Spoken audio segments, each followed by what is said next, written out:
Hello दोस्तों, welcome to study गुरु। और आज हम जानेंगे कि कैसे ब्रिटिशर्स हमारे इंडिया में ट्रेड करने आए और कैसे हमारे इंडिया को रूल करने लगे। अगर आपको ये वीडियो पसंद आए तो प्लीज लाइक, सब्सक्राइब, शेयर और कमेंट कीजिएगा। और अगर आप ऐसा करेंगे तो हमें मोटिवेशन मिलेगी कि और अच्छे वीडियो डालने की।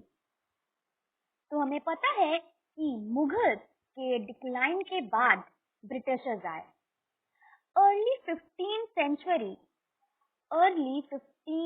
सेंचुरी से लेकर मिड 17th सेंचुरी, इतने स्पैन ऑफ टाइम में बहुत सारे countries like Great Britain, Spain, France, ये सभी कंट्रीज आपस में वॉर करने लगे। क्यों? To control the shipping route, ताकि वो अपने ट्रेड को इस्टेब्लिश कर सके। और उसी बीच वेन कार्टर, जो ईस्ट इंडिया कंपनी के लिए काम करते थे, जो इंग्लैंड में लोकेटेड है, जो ईस्ट इंडिया कंपनी के लिए काम करते थे। और ईस्ट इंडिया कंपनी इंग्लैंड में ओरिजिनेट हुआ। और वेन कार्टर का रोल क्या था कि he helped establish trade between Great Britain and India। अभी जो आप ये शिप देख रहे हैं वो हेक्टर शिप है, और ये ईस्ट इंडिया कंपनी का ये फर्स्ट शिप था। और इसी शिप से वेन कार्टर हिंदुस्तान पहुंचे, हिंदुस्तान के सूरत पहुंचे 1608 में। और सूरत पहुंचने से पहले जब वो इंडियन ओशन क्रॉस कर रहे थे तो पायरेट्स और मर्चेंट्स ने उन पे अटैक किया। और मैं आपको बता दूं कि first representative of east India company in India was sir William Hawkins, जो आप अभी स्क्रीन पे अपने देख रहे हैं। अब हम देखेंगे कि बंगाल में 1651 में वेन कार्टर ने इंडिया में फर्स्ट फैक्ट्री इस्टेब्लिश किया on the banks of river Hooghly. और जहां पर उन्होंने अपना फैक्ट्री बनाया, उसके चारों ओर उन्होंने सेटलमेंट्स को बनाया ताकि उनके फैक्ट्री में प्रोटेक्शन रहे। और तो और जो रॉ मटेरियल्स जो रिक्वायर्ड है, जो फैक्ट्री में रिक्वायर्ड होता है रॉ मटेरियल्स, उन्हें जो आसानी से मिल सके। अब जैसे जैसे वक्त बीतते गया, जो रॉबर्ट क्लाइव थे, जो ईस्ट इंडिया कंपनी के जो मालिक थे, वो टैक्सेस देने से इनकार करने लगे। किनको? जो सिराज-उद-दौला, जो अभी आप स्क्रीन पे देख रहे हैं, वो नवाब थे बंगाल के। रॉबर्ट क्लाइव ने मना कर दिया कि टैक्सेस देने से अपने प्राइवेट ट्रेड के लिए। और जो सेटलमेंट उन्होंने तैयार किया था अपने ईस्ट इंडिया, अपने जो फैक्ट्री जो उन्होंने बनाया था, उसके जो सेटलमेंट उन्होंने बनाया था, उसके इकोनॉमिक और पॉलिटिकल अफेयर्स में घुसने लगे। और इसको देखकर जो सिराज-उद-दौला थे, वो उनके शिप्स को ब्लॉक कर दिए और इंडिया में घुसने से रोक दिए। और अब आप इस फोटो में देख सकते हैं कि ये मीर जफर है और ये रॉबर्ट क्लाइव है। आप देख सकते हैं दोनों ने हाथ मिलाया हुआ है। इसका मतलब कि ये जो है मीर जफर, वो बंगाल के कमांडर है। और उन्होंने, मीर जफर ने सिराज-उद-दौला को धोखा दे दिया।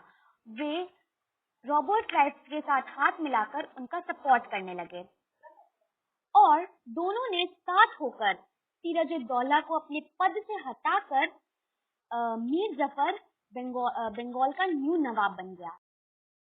अब जो सिराज-उद-दौला थे वो चुप कैसे रह सकते थे? उनकी पद गई है, इसलिए उन्होंने वॉर करने का निर्णय लिया ब्रिटिशर्स के साथ। तो बैटल ऑफ पलासे, जो सिराज-उद-दौला और ब्रिटिशर्स के बीच हुआ 1757 में, पलाशी में। लेकिन सिराज-उद-दौला हार गया और ब्रिटिशर्स जीत गए। अब ये जो मीर जाफर थे, वो ब्रिटिशर्स के कोई काम नहीं आ रहे थे। तो फिर ब्रिटिशर्स ने मीर जाफर को अपने पद से भी हटा दिया और उनके सन इन लॉ मीर कासिम को एक नया नवाब बना दिया। और ये जो मीर कासिम था उसका काम ब्रिटिशर्स को पसंद ही नहीं आ रहा था।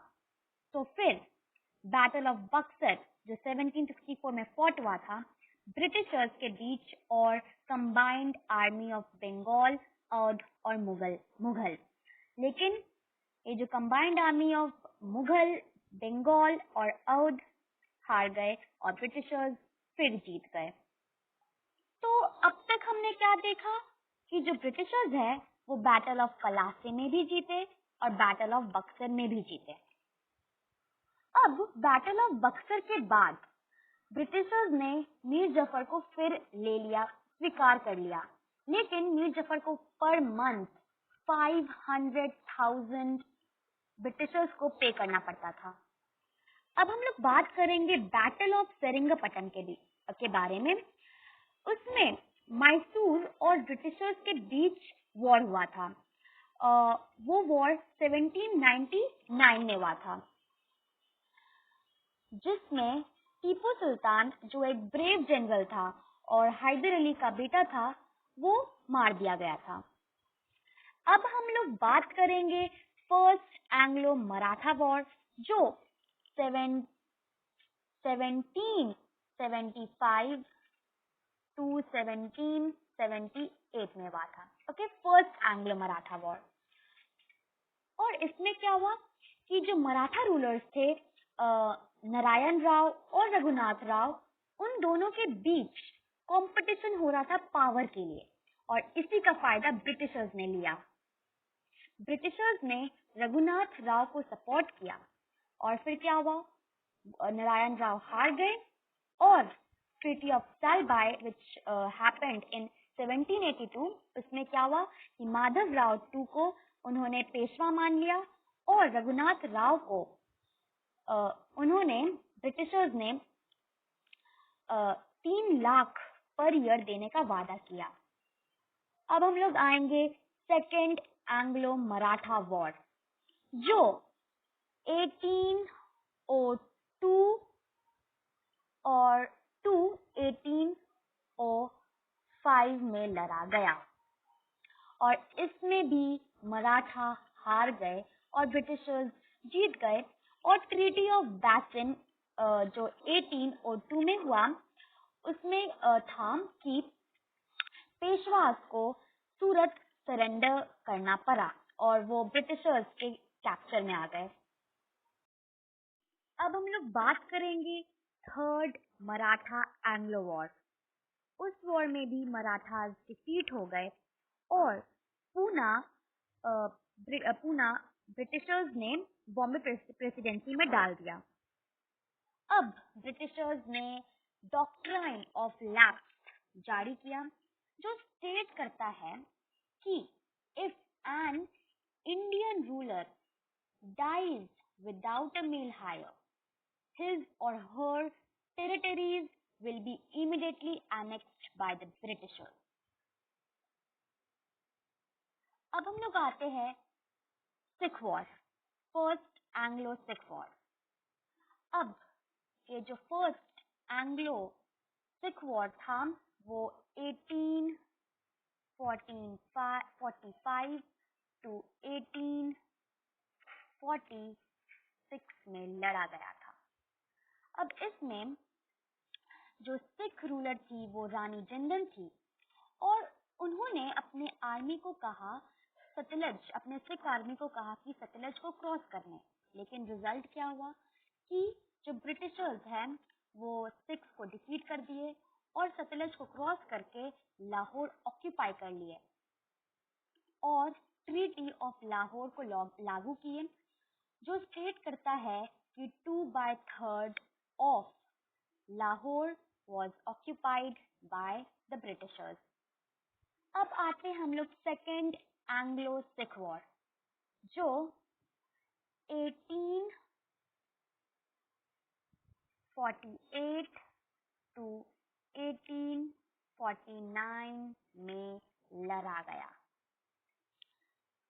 और ये वॉर लॉर्ड डलहौसी ने सिख्स पर छेड़ा और रिजल्ट क्या हुआ कि सिख्स डिफीट हो गए और महाराजा दुलीप सिंह जो सिख रूलर थे वो इंग्लैंड भेज दिए गए।